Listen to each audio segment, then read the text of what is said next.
What if the water you drink could carry a message, not just to your body, but to the universe? For centuries, ancient cultures whispered blessings over water, quietly, faithfully, believing it could cleanse not only the body, but the soul. Today, modern researchers are starting to confirm what mystics already knew: water responds to thought, to emotion, and to intention. In this video, we're going to explore something powerful and very simple. A set of just 5 words. 5 words that can shift the energy of the water you drink. It might sound strange, but people who use this method have reported feeling more calm, focused, and even more lucky. But there's one rule: you can't share the words with anyone. That's part of what makes this work. You'll discover where this idea comes from, why it matters, and exactly how to do it. We'll also share little-known stories from both science and spirituality. Like how a Japanese researcher photographed frozen water crystals and found they changed shape depending on what was said to them. Love made beautiful patterns. Hate made chaos. Words mattered. So stay with us until the end, because we'll reveal the 5-word blessing and teach you how to activate it in your own water. It takes less than a minute, but the impact may surprise you. Welcome to Bright Mind Within. If you're drawn to hidden truths, quiet practices, and real inner power, you're in the right place. Make sure to subscribe so you don't miss what comes next. This practice may seem new, but it's actually very old. Across time and cultures, people have believed that water can carry energy, especially when blessed with words, prayer, or emotion. It's a simple act, yet deeply spiritual. In Christianity, holy water is used to cleanse and protect. It's prayed over by a priest and believed to carry divine energy. In Hinduism, the Ganges River is not just water. It's a goddess, sacred and healing. In Judaism, the mikveh ritual involves immersion in water to purify the soul. And in many indigenous traditions, water is blessed and thanked before being used, treated as a living force. Modern thinkers are also exploring this ancient idea. Dr. Masaru Emoto, a Japanese researcher, became known for his water crystal experiments. He claimed that water exposed to positive words like love or thank you formed beautiful, symmetrical crystals when frozen. But water exposed to negative words like hate or fear produced broken, chaotic patterns. While controversial, his work sparked a global conversation about how our words and intentions might shape more than we think. Even the Order of Bards, Ovates and Druids, a modern group with roots in Celtic traditions, teaches that water can be charged with meaning through ritual and quiet blessing. They believe in speaking directly to natural elements, including rivers, springs, and even the water in your cup. Not to control it, but to connect with it.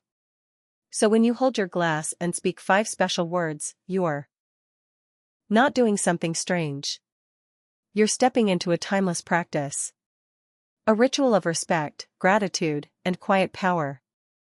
Whether whispered by monks, sung by tribes, or felt in silence, blessing water is part of something much bigger than a trend.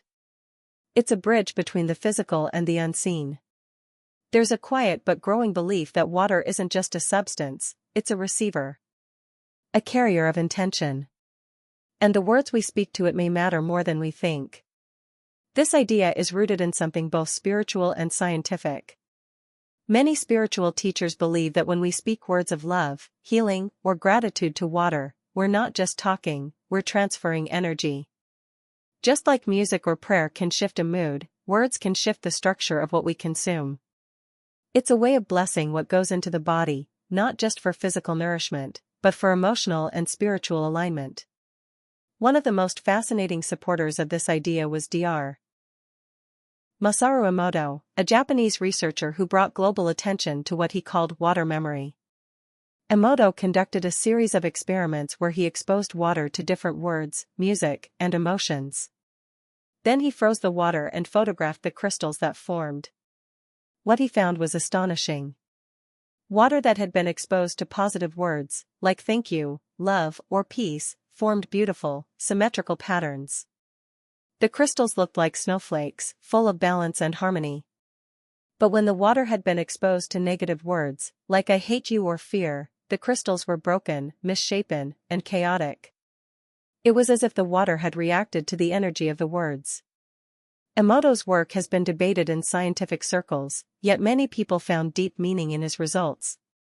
Whether or not the science is universally accepted, the message is simple: words carry power. And when we speak to our water with gratitude, we're not just performing a ritual. We're possibly changing its very structure, and what we invite into ourselves. The 5 words are simple, yet they hold powerful energy: gratitude, purity, abundance, healing, fulfillment. That's it. No long affirmations. No chants. Just 5 words, spoken with intention. Each word carries a frequency, an emotional tone, that can influence how you feel and possibly how the water reacts. When you say gratitude, you're acknowledging the gift of life, the water itself, and the moment. With purity, you're asking for the water to cleanse and clear, not just physically, but energetically.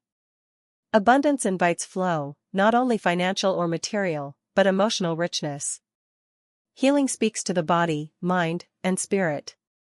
And fulfillment is about completion, satisfaction, and inner peace. It's important to say exactly these 5, not 4, not 6. The number 5 is meaningful in many traditions. In numerology, 5 is the number of change and transformation. In nature, many flowers have 5 petals, and the human body has 5 extensions: head, arms, and legs. 5 is balanced, centered, and powerful. Sticking to these exact words keeps the practice pure and focused. But saying the words is only half of it. How you say them matters. Speak slowly. Feel each one. Let the emotion rise naturally. It's not about volume or drama, it's about energy. Whisper them if you like. Or just say them in your mind. The key is sincerity. Feel the gratitude in your chest. Imagine purity running through the water. Visualize abundance overflowing. Sense healing light. And rest in the calm of fulfillment. These 5 words become a quiet code, charged with your energy, ready to enter your body through something as simple as a sip of water. To begin this quiet ritual, you don't need anything fancy, just a simple glass of clean water. Step 1 is to pour the water with care. Choose a clean glass, preferably one you like. It's a small detail, but intention matters from the very beginning.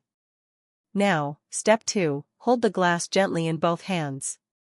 This physical contact is important. It creates a connection between you and the water.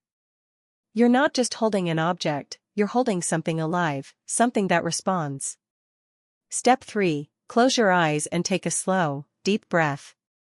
Inhale through the nose, let your chest rise. Exhale through the mouth, letting your body soften. Do this 2 or 3 times. This helps you shift from the outside world to your inner space. You're now in a moment of stillness. A moment just for you. Then comes step 4. Either think or whisper the 5 words: gratitude, purity, abundance, healing, fulfillment. Say them in order. Slowly. Don't rush. Let each word settle into the water like a soft ripple. As you say each word, move into step 5. Begin to feel a sense of thankfulness inside you. Not just for the water, but for this moment. For your body. For your life. Let that gratitude fill your chest, your breath, your hands. This feeling is what charges the water. The emotion is the energy. Now, for step 6, raise the glass to your lips and drink. But do it mindfully. Feel the coolness. The texture. The flow. Don't gulp. Let the water become part of you, word by word, intention by intention. You're not just drinking water. You're drinking meaning. Drinking energy. Drinking life. This practice is meant to be quiet. Private. It's not about impressing others or showing how spiritual you are. In fact, the power of it comes from how personal it is, how silently sincere you choose to be with it. When you bless your water, you're entering a moment that's just between you and the universe. There's no need to record it. No need to tell your friends. No need for applause. And that's what makes it real. It's not for show. It's for the shift inside you. Privacy plays an important role here. When you keep a practice sacred and to yourself, it holds a special energy. It feels purer, more focused, more intentional. Without outside opinions or expectations, you can feel everything more clearly. Your thoughts are yours. You. Feelings are unfiltered. You're not wondering what others will think, you're just present. The moment you share a sacred ritual with too many people, especially when it's fresh, it can lose its spark. That's not because others mean harm, it's just how energy works. Talking about it too much can make you question yourself. You might start looking for proof. Or needing someone else's reaction to feel like it's working. And that need for validation can slowly pull you away from the quiet power of your own belief. Keeping the practice to yourself doesn't mean being secretive out of fear. It means honoring the energy. Protecting the space. It's like planting a seed and covering it gently with soil. You don't dig it up every day to show others. You let it grow in silence. You trust the process. You trust yourself. When people begin this water blessing practice, many notice something subtle, but real. It's not always dramatic. It doesn't strike like lightning. But there's a quiet shift that starts to build. One of the first things people report is a sense of calm. A stillness they weren't expecting. Almost like the noise in their mind gets softer after they drink the water. There's also a gentle clarity. Not necessarily answers to big life questions, but a clearer feeling inside. Like emotional fog lifting just a little. The kind of clarity that helps you make better decisions, or simply feel more in control of your day. You may find yourself reacting less, breathing deeper, or seeing things with more balance. Mood is another space where shifts can occur. People often say they feel lighter, not always happy in the way we think of it, but less weighed down. More present.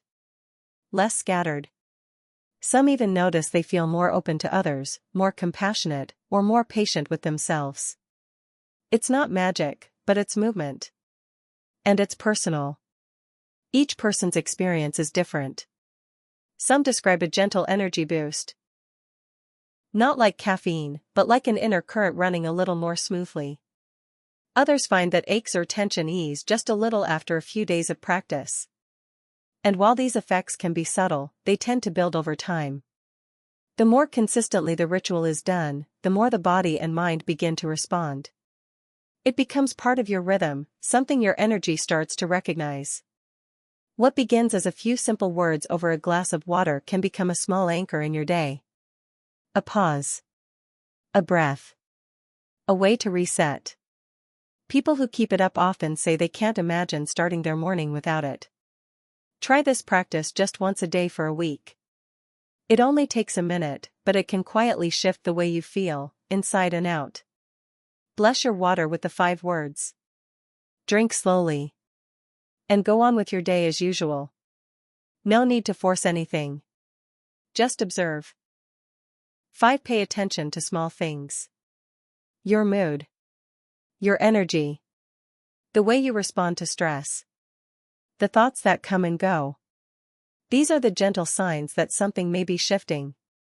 Not loudly, but deeply. This isn't a show.